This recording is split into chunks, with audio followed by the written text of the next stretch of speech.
ओम शांति। शिव बाबा ब्रह्मा मुख से कल्प में एक बार संगम युग पर आकर भगवानुवाच करते हैं। हम सबको ज्ञान, गुणों और शक्तियों से भरते हैं। जितना ज्ञान की इस तलवार में परमात्मा याद का अद्भुत जौहर भरता जाता है,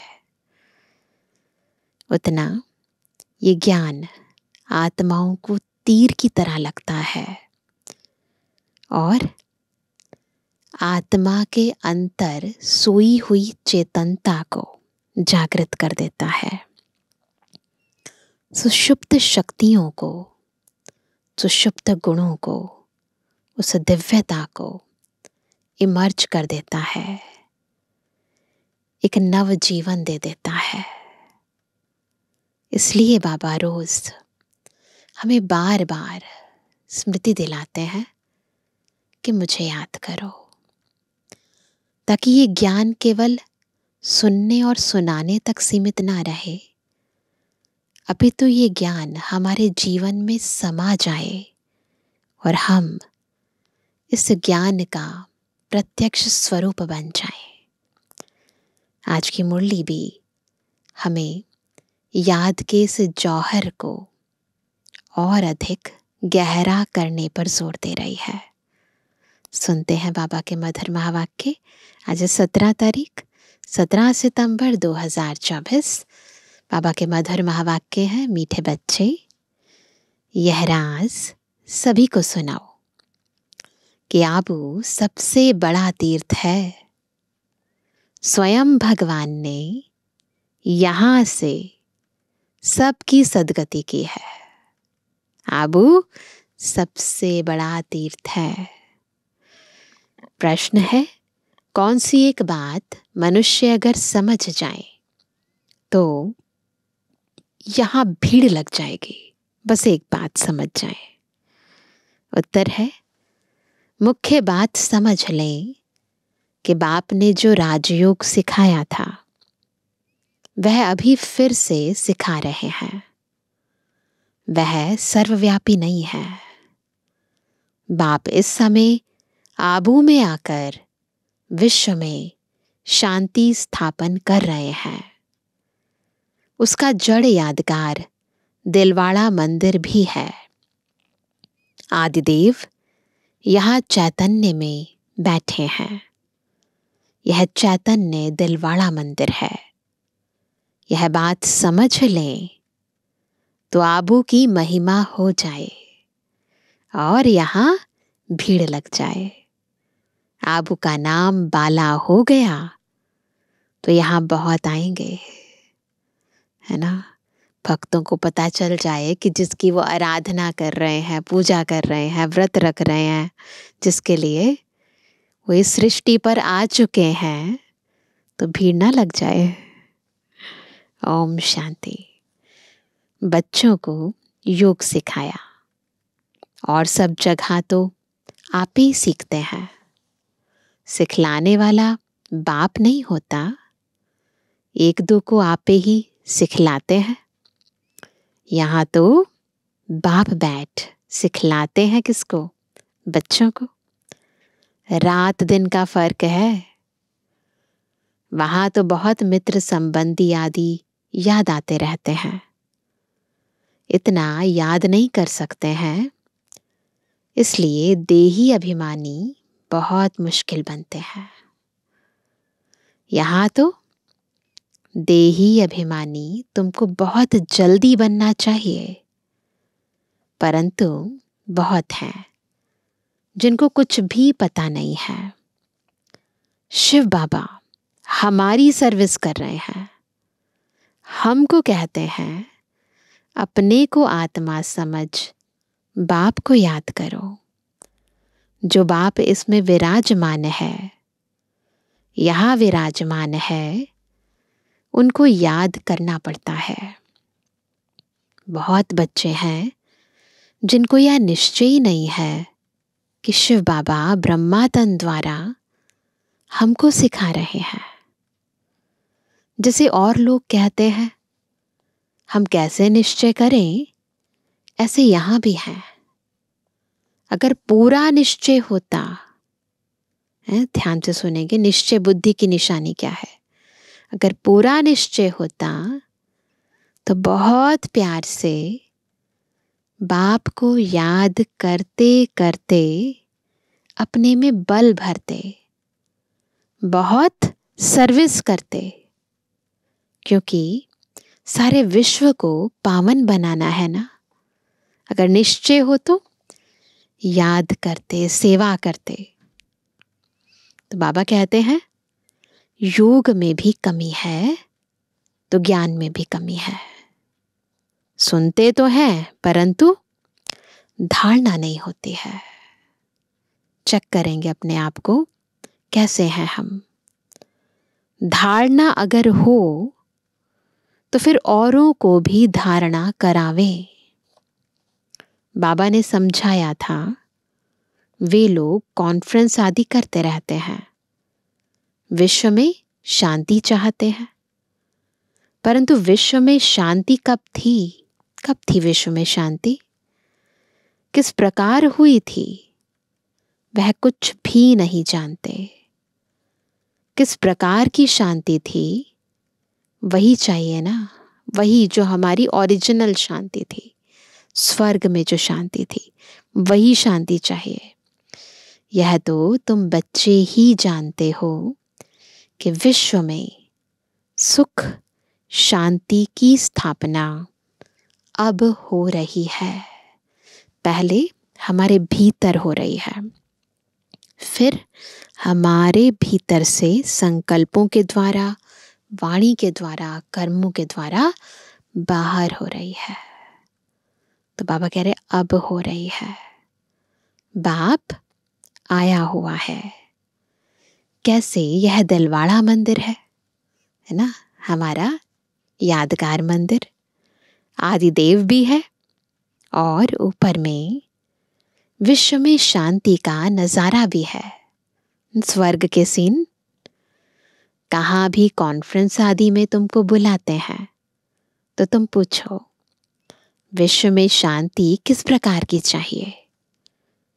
इन लक्ष्मी नारायण के राज्य में विश्व में शांति थी। यह तो दिलवाड़ा मंदिर में पूरा यादगार है। विश्व में शांति का सैंपल तो चाहिए ना। लक्ष्मी नारायण के चित्र से भी समझते नहीं है, ये सैंपल है ना, कि ऐसी दुनिया थी जहां सभी लोग पवित्र थे, सुखी थे, शांत थे, है ना। पत्थर बुद्धि है ना, सैंपल देखते हैं, पूजा करते हैं, समझते नहीं हैं। तो उन्हों को बताना चाहिए कि हम बता सकते हैं विश्व में शांति का सैंपल एक तो यह लक्ष्मी नारायण है, और फिर इन्हों की राजधानी भी देखना चाहते हो तो वह भी दिलवाड़ा मंदिर में चलकर देखो। मॉडल ही दिखाया जाएगा ना। उसमें 108 जो मूर्तियां रखी हैं, तो वह कहते हैं कि वो देखो, वह चलकर आबू में देखो। मंदिर बनाने वाले खुद नहीं जानते हैं, जिन्होंने ही बैठ यह यादगार बनाया है, जिसका दिलवाड़ा मंदिर नाम रख दिया है। आदिदेव को भी बिठाया है, ऊपर में स्वर्ग भी दिखाया है। जैसे वह जड़ है, वैसे तुम हो चैतन्य।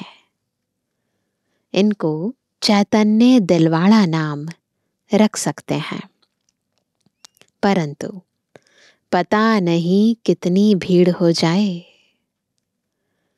मनुष्य ही मूझ जाए। यह फिर क्या है? समझाने की बड़ी मेहनत लगती है, बहुत बच्चे भी नहीं समझते हैं। भल दर पर पास में बैठे हैं, समझते कुछ भी नहीं। प्रदर्शनी में अनेक प्रकार के मनुष्य जाते हैं। ढेर मठ पंथ है, वैष्णव धर्म वाले भी हैं। वैष्णव धर्म का अर्थ ही नहीं समझते हैं ना। वैष्णव धर्म क्या है, क्या है सच्चे वैष्णव की निशानी, नहीं समझते हैं। श्री कृष्ण की बादशाही कहाँ है, जानते ही नहीं। श्री कृष्ण की राजाई को भी स्वर्ग, बैकुंठ कहा जाता है। बाबा ने कहा था, जहां बुलावा हो वहां जाकर तुम समझाओ। आज का मुख्य टॉपिक क्या है, विश्व में शांति कब थी। यह आबू सबसे ऊंचते ऊंच तीर्थ है। क्यों तीर्थ है? क्योंकि यहाँ बाप विश्व की सदगति कर रहे हैं। आबू पहाड़ी पर उनका सैंपल देखना हो तो चलकर, कौन सा है सैंपल, दिलवाड़ा मंदिर देखो। विश्व में शांति की स्थापना की थी, उनका सैंपल है। सुनकर बहुत खुश होंगे, जैनी लोग भी खुश होंगे क्योंकि जैन टेम्पल है ना। तुम कहेंगे यह प्रजापिता ब्रह्मा हमारा बाप है, आदिदेव। तुम समझाते हो फिर भी समझते नहीं है। कहते हैं ब्रह्मा कुमारियां पता नहीं क्या कहते हैं। तो अब तुम बच्चों को आबू की बहुत ऊंची महिमा करके समझाना चाहिए। आबू है बड़े ते बड़ा तीर्थ। बॉम्बे में भी समझा सकते हो, आबू पहाड़ बड़े ते बड़ा तीर्थ है। क्यों तीर्थ है? क्योंकि परमपिता परमात्मा ने आबू में आकर स्वर्ग की स्थापना की है। कैसे स्वर्ग की रचना रची है, वह स्वर्ग का और आदिदेव का मॉडल सब आबू में है। जहाँ मॉडल बनाया है वहीं तो है ना, चैतन्य में होंगे ना। तो बाबा कहते देखो यादगार भी यहाँ है और आप भी यहाँ हो, दूसरों को बता सकते हो। जिसको कोई भी मनुष्य समझते नहीं, हम अब जानते हैं, तुम नहीं जानते हो, इसलिए हम तुमको समझाते हैं। पहले तो तुम पूछो वही क्वेश्चन। आज का मुख्य क्वेश्चन क्या है कि विश्व में शांति किस प्रकार चाहते हो? कभी देखा है? विश्व में शांति तो किनके लक्ष्मी नारायण के राज्य में थी।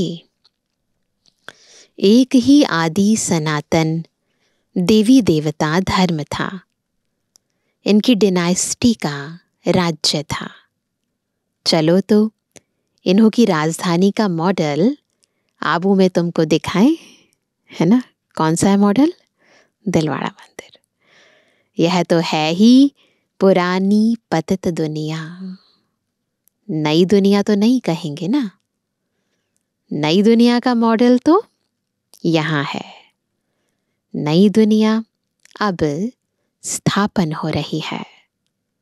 तुम जानते हो तब बतलाते हो। सभी नहीं जानते हैं, न बतलाते हैं, न समझ में ही आता है। बात है बहुत सहज।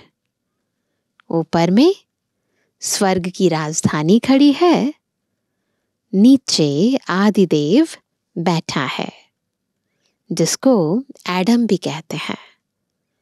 वह है, उनका और क्या नाम है? आदिदेव, एडम, और वह है ग्रेट ग्रेट ग्रैंड फादर। ऐसी तुम महिमा सुनाएंगे तो सुनकर खुश होंगे। है भी बरोबर एक्यूरेट। कहो तुम श्री कृष्ण की महिमा करते हो, परंतु तुम जानते तो कुछ नहीं हो। श्री कृष्ण तो बैकुंठ का महाराजा, विश्व का मालिक था ना। शास्त्रों में तो बहुत सारी कहानियां हैं, मथुरा वृंदावन की कहानियां, पर बाबा बताते हैं वो तो वैकुंठ का महाराजा था, विश्व का मालिक था। उसका तुम मॉडल देखना चाहते हो तो चलो। कहाँ चलो? आबू में। तुमको वैकुंठ का मॉडल दिखाएंगे, कैसे पुरुषोत्तम संगम युग पर राजयोग सीखते हैं, जिससे फिर विश्व के मालिक बने हैं। वह भी मॉडल दिखावें, संगम युग की तपस्या भी दिखाएं, प्रैक्टिकल जो हुआ था उनका यादगार दिखाएं। शिव बाबा जिसने लक्ष्मी नारायण का राज्य स्थापन किया, उनका भी चित्र है। अम्बा का भी चित्र है। अम्बा को कोई 10-20 भुजाएं नहीं है। दिलवाड़ा टेम्पल में ही छोटी छोटी कोठरियां बनी हुई हैं, उसमें अम्बा का भी चित्र है।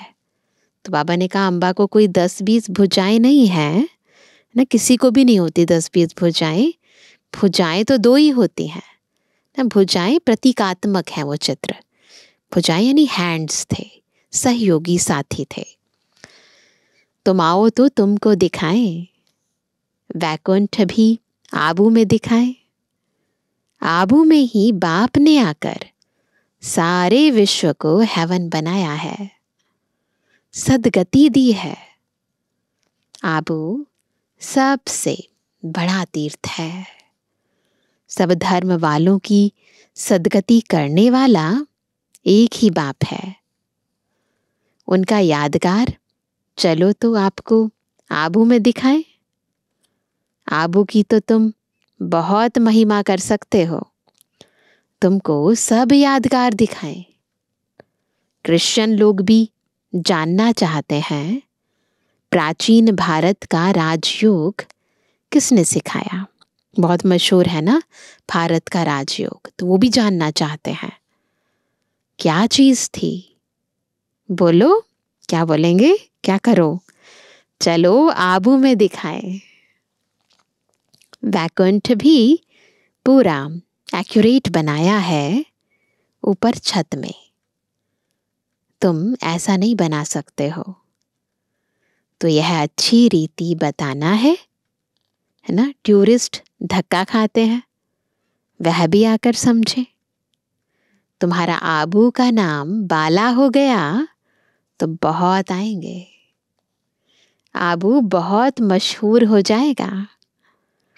जब कोई पूछते हैं कि विश्व में शांति कैसे हो, सम्मेलन आदि में निमंत्रण देते हैं, तो पूछना चाहिए विश्व में शांति कब थी, वह जानते हो? ऐसे पूछ सकते हैं।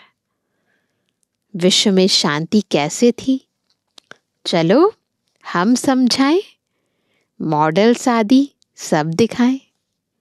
ऐसा मॉडल और कहाँ भी नहीं है, सारी इंडिया में नहीं है।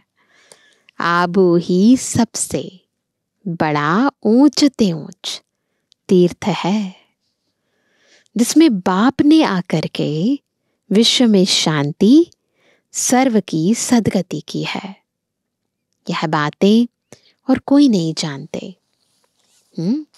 तुम्हारे में भी नंबरवार हैं। भल बड़े महारथी म्यूजियम आदि संभालने वाले हैं, परंतु ठीक रीति किसको समझाते हैं व नहीं।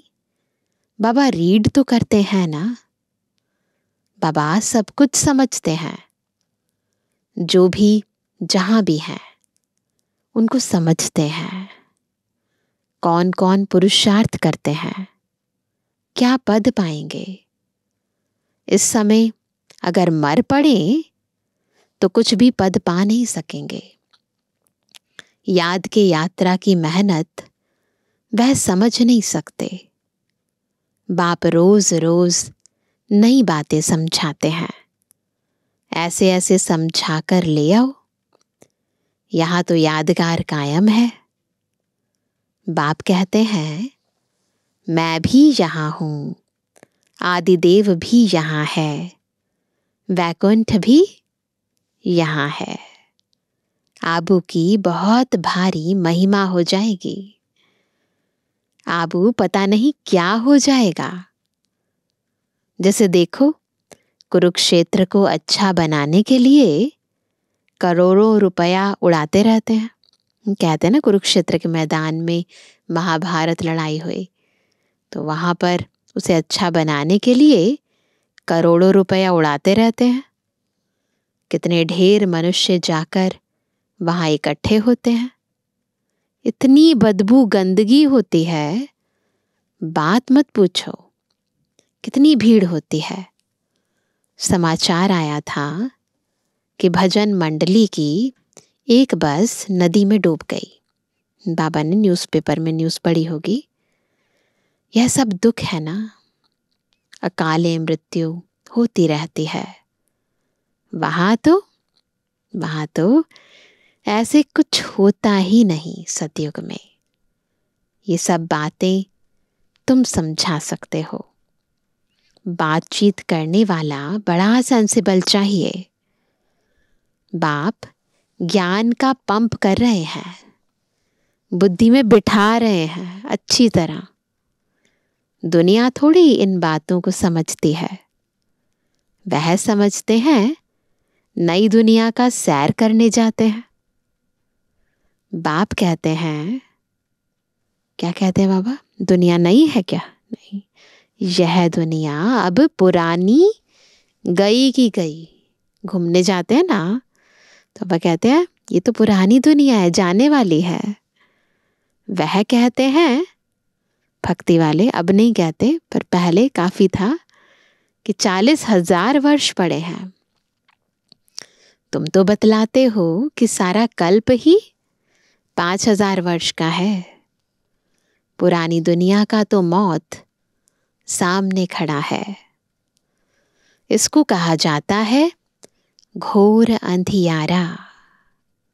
कुंभकर्ण की नींद में सोए पड़े हैं।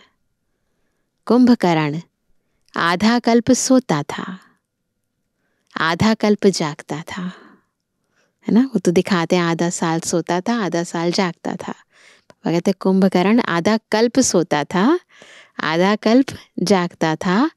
तुम कुंभकर्ण थे, हम भी सोए हुए थे ना आधा कल्प। तो यह खेल बड़ा वंडरफुल है। इन बातों को सब थोड़ी समझ सकते हैं। कहीं तो ऐसे ही भावना में आ जाते हैं, सुनते हैं यह सब जा रहे हैं तो चल पड़ते हैं, है ना? बस देखा देखी चल पड़ते हैं। उनको बताते हैं हम शिव बाबा पास जाते हैं, शिव बाबा स्वर्ग की स्थापना कर रहे हैं। उस बेहद के बाप को याद करने से बेहद का वर्षा मिलता है, बस ये बता सकते हैं। तो वह भी कह देते, शिव बाबा हम आपके बच्चे हैं, आपसे वर्षा जरूर लेंगे, बस बेड़ा पार है। बस ये अंदर आ गया ना कि मुझे बाबा से पूरा वर्षा लेना है, तो बस बेड़ा पार है। भावना का भाड़ा देखो कितना मिलता है। भक्ति मार्ग में तो है अल्पकाल का सुख। यहां तुम बच्चे जानते हो, बेहद के बाप से बेहद का वर्षा मिलता है। थोड़ा नहीं, वो तो अल्पकाल का सुख है, यहाँ तो बेहद का वर्षा मिलता है। तो बाबा कहते हैं वह तो है भावना का अल्पकाल के सुख का भाड़ा। यहां तुमको मिलता है 21 जन्मों के लिए भावना का भाड़ा। बाकी साक्षात्कार आदि में कुछ है नहीं, उससे कोई प्राप्ति नहीं है। कोई कहते हैं साक्षात्कार हो, तब बाबा समझ जाते हैं कुछ भी समझा नहीं है। अगर ये इच्छा है ना, इसका मतलब समझे नहीं हो ज्ञान को अभी। साक्षात्कार करना है तो क्या करो? तो जाकर नौधा भक्ति करो, उससे कुछ मिलता नहीं है। करके दूसरे जन्म में कुछ अच्छा बन पड़ेंगे। अच्छा भक्त होगा तो अच्छा जन्म मिलेगा। यह तो बात ही न्यारी है।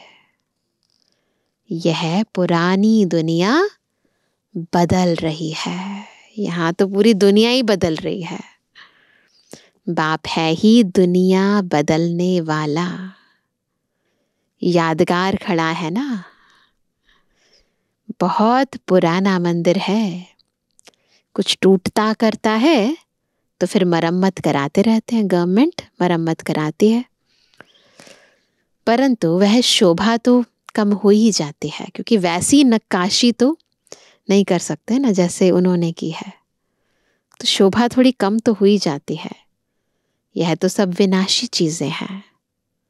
तो बाप समझाते हैं, बच्चे एक तो अपने कल्याण के लिए क्या करना है, अपने को आत्मा समझ की बात यानी बुद्धि से अपने को आत्मा समझ बाप को याद करो तो विकर्म विनाश हो।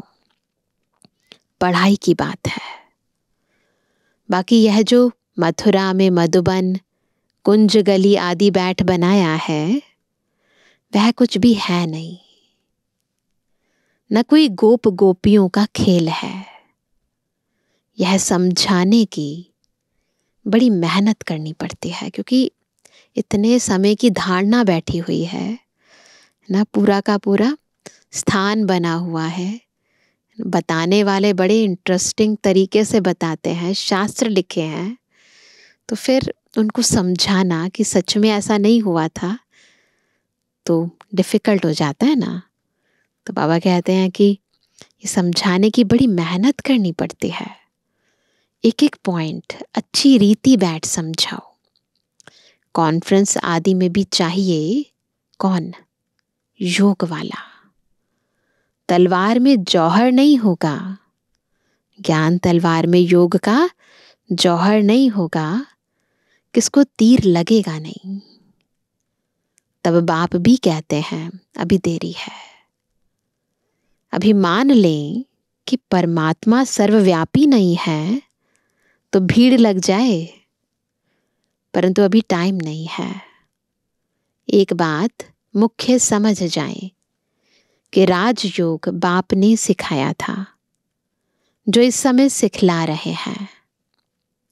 इसके बदले नाम उसका डाल दिया है जो कि अभी सांवरा है।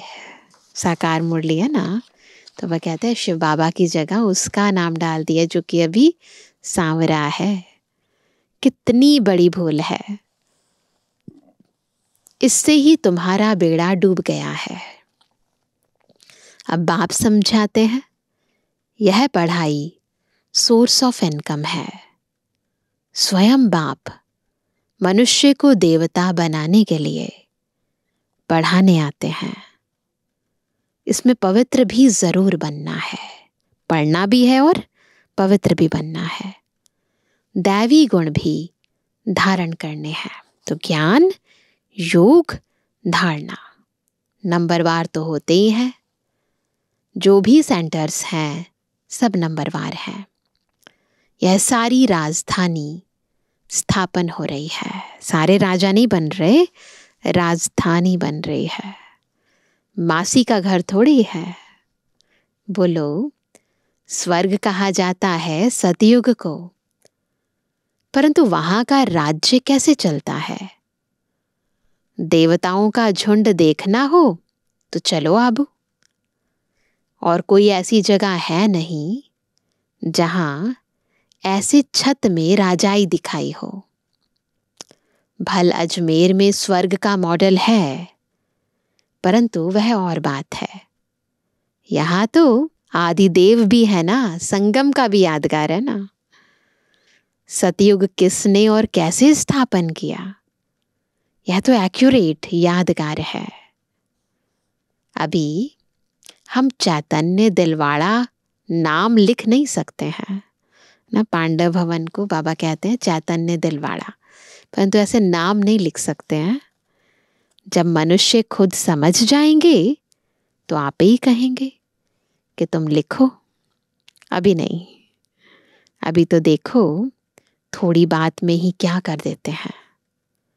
क्रोधी बहुत होते हैं ना, है ना। दूसरों के दिल को लग जाए फिर लड़ाई करने आ जाए। कहते क्रोधी बहुत होते हैं ना।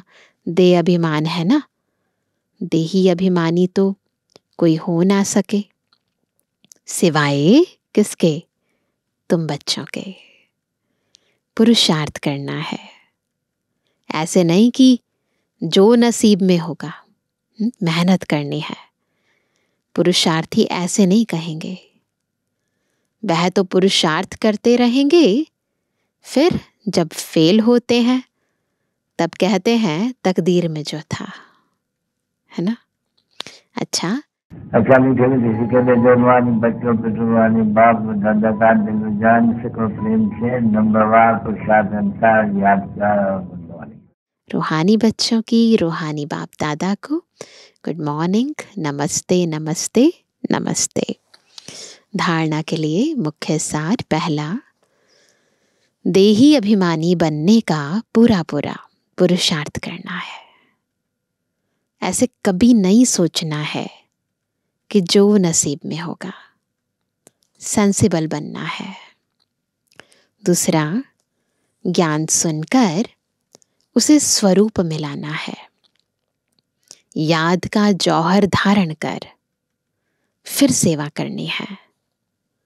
सबको आबू महान तीर्थ की महिमा सुनानी है।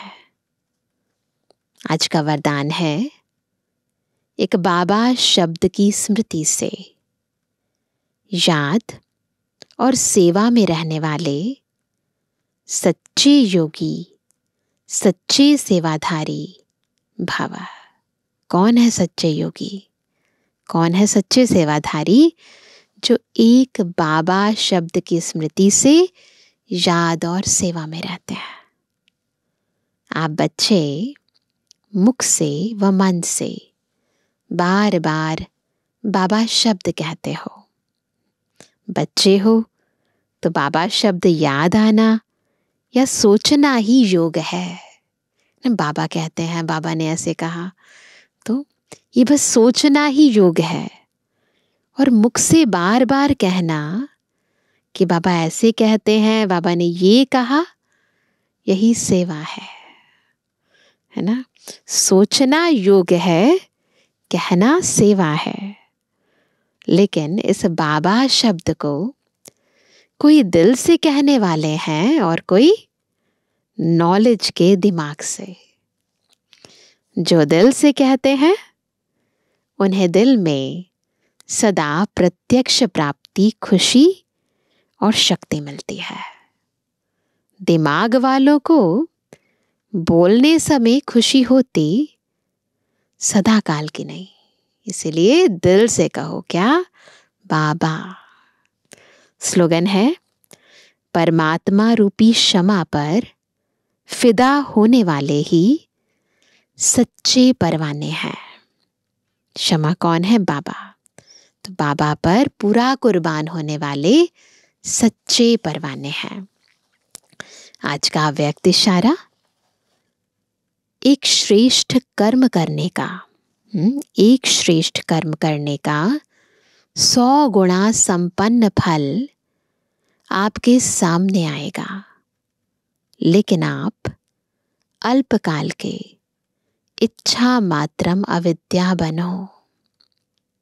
इच्छा अच्छा कर्म समाप्त कर देती है। इच्छा स्वच्छता को खत्म कर देती है और स्वच्छता के बजाय सोचता बना देती है। इसलिए इस विद्या की अविद्या हो, है ना। बिल्कुल कोई इच्छा नहीं, सेवा करते जाओ, मेवा ऑटोमेटिक मिलेगा। इच्छा नहीं करो। अच्छा, ओम शांति।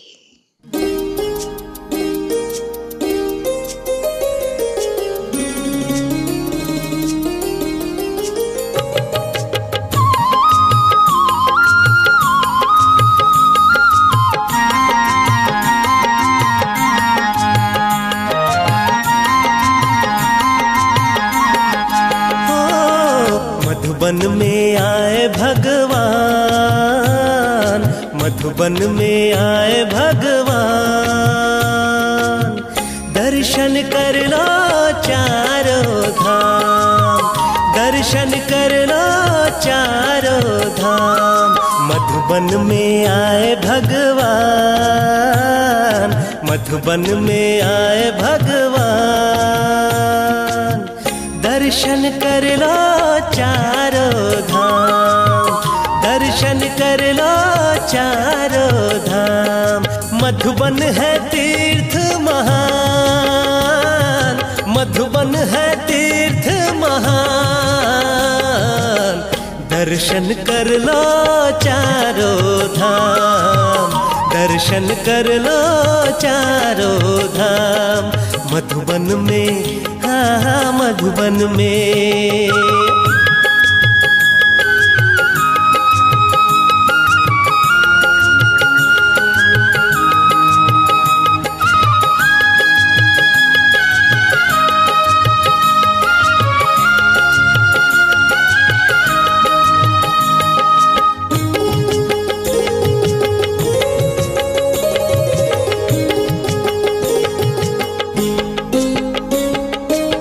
शांति स्तंभ में शक्ति भर लो, शांति स्तंभ में शक्ति भर लो, शांति स्तंभ में शक्ति भर लो, शांति स्तंभ में शक्ति भर लो। कुटिया में रूह रिहान कर लो, कुटिया में रूह रिहान कर लो। आए हैं करने कल्याण, दर्शन कर लो चारों धाम, दर्शन कर लो चारों धाम। मधुबन में, हाँ हाँ मधुबन में, हाँ।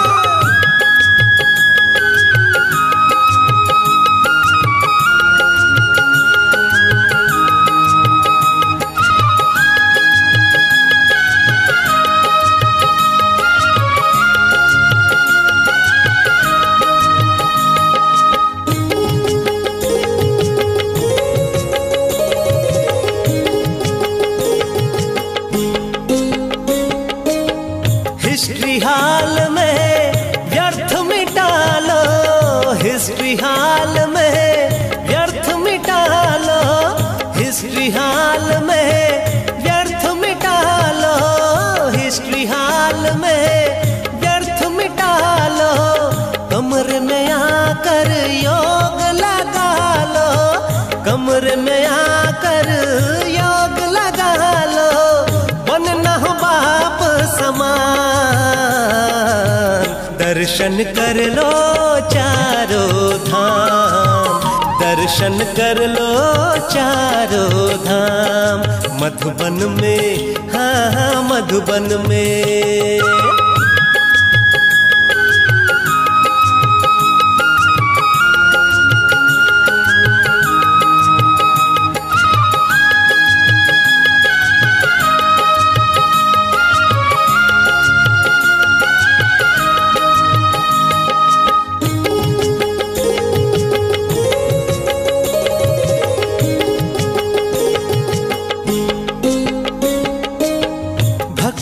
फल देने को आए, भक्ति का फल देने को आए, भक्ति का फल देने को आए, भक्ति का फल देने को आए। भटकन से हमें छुड़ाने आए, भटकन से हमें छुड़ाने आए। मधुबन में ही सारा जहान, दर्शन कर लो चारों धाम, दर्शन कर लो चारों धाम। मधुबन में, हाँ हाँ मधुबन में।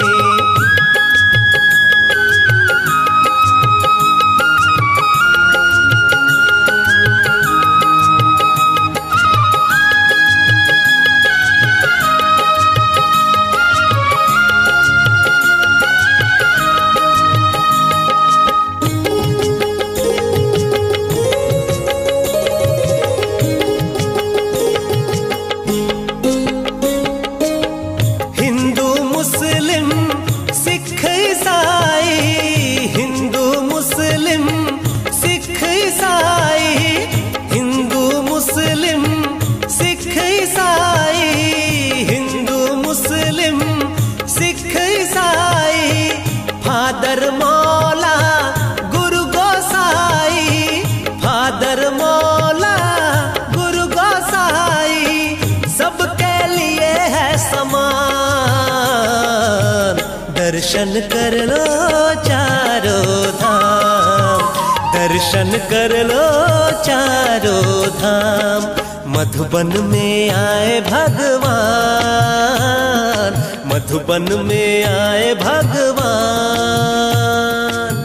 दर्शन कर लो चारों धाम, दर्शन कर लो चारों धाम।